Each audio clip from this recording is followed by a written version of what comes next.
ঠকে গেলে আফসোসের কিছুই নাই, কারণ ঠকার জন্য নিজের মধ্যে অনেকগুলা গুণ থাকতে হয়, গুণ থাকে এবং অনেক ভালো মনের মানুষ হতে হয় এবং ভালো চিন্তাভাবনার মানুষ হতে হয়।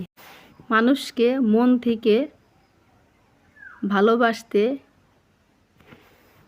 এবং বিশ্বাস করতে জানতে হয়। আর ঠকানোর জন্য অমানুষ হলেই যথেষ্ট, আর কিচ্ছু লাগে না। তাই ঠকে গেলে আফসোসের কিছুই নাই।